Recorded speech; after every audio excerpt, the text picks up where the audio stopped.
Il y a à peine 2 ans, l'exportation du Rwanda. Il y a à peine 2 ans, le piment était une culture minoritaire. Loin derrière le café et le thé, les principaux produits qu'exporte traditionnellement le pays. Des matières premières qui embauchent plus de 400 000 personnes et qui rapportent au pays, chaque année, plus de 160 millions de dollars. Avec les contrats d'exportation signés par Diego Toairua vers la Chine, la donne pourrait bien changer. En effet, dans les années à venir, le piment pourrait devenir l'une des premières denrées agricoles exportées du Rwanda. Mais pour cela, les défis qu'il doit relever sont nombreux.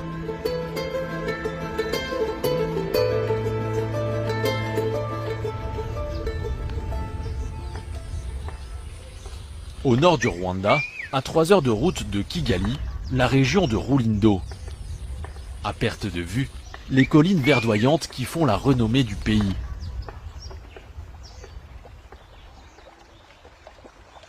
C'est sur leur flanc que Diego Toairua a installé ses plantations de piments. Tout ce qu'il y a ici est à nous. Au total, nous avons un peu plus de 250 hectares. Dans la plupart des champs, les piments sont prêts à être récoltés. Ce matin, il rend visite à ses ouvriers agricoles. Ici, l'entrepreneur a planté 250 hectares de piments rouges de variété Teja. Un piment qu'il expédie par milliers de tonnes en Chine.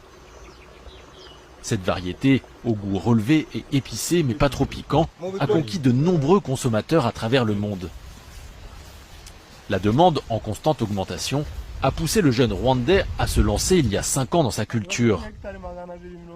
Le Teja, une variété de piment qui ne se cultiverait selon lui nulle part ailleurs en Afrique.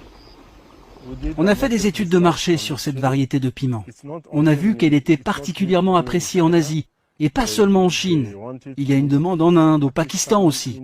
Dans le monde entier, c'est cette variété qui a la cote en ce moment. Le marché pour le piment Teja est énorme, bien plus que pour les autres variétés. Il y a encore quelques années, le piment était peu cultivé au Rwanda. Pourtant, le pays dispose de nombreux atouts pour la culture de cet or rouge, notamment une météo pluvieuse et un climat tempéré qui lui permet de faire plusieurs récoltes par an. Un argument qui a convaincu le client chinois d'acheter ce piment rwandais. Jusque-là, il se fournissait exclusivement en Inde, l'un des premiers producteurs au monde.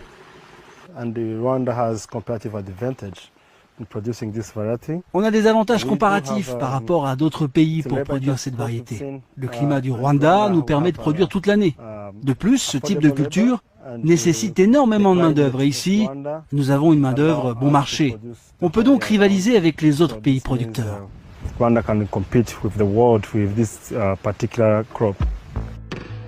Grâce à ses 255 hectares de plantation, il a récolté 1300 tonnes de piments l'année passée. Des piments vendus entre 2000 et 2500 francs CFA le kilo. Un prix quasiment fixe tout au long de l'année.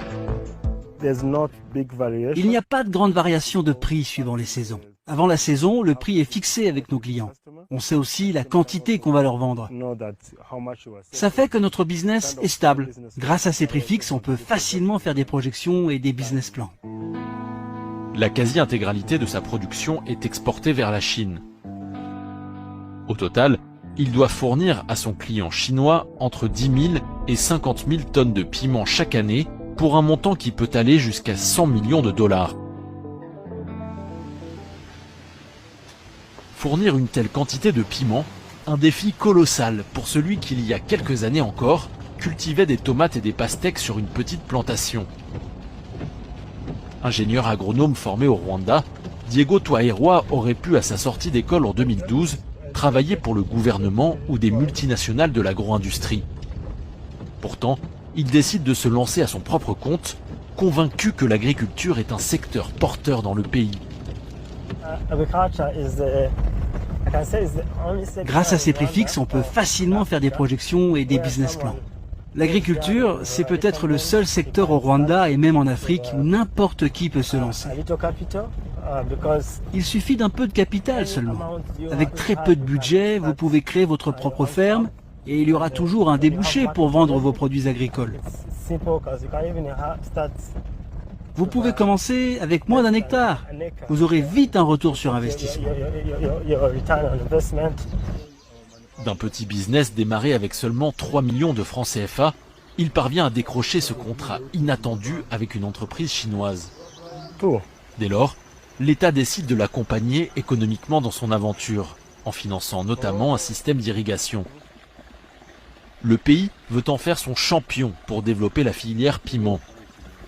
Une filière jusque-là quasi inexistante, le piment n'étant cultivé qu'à petite échelle pour la consommation locale.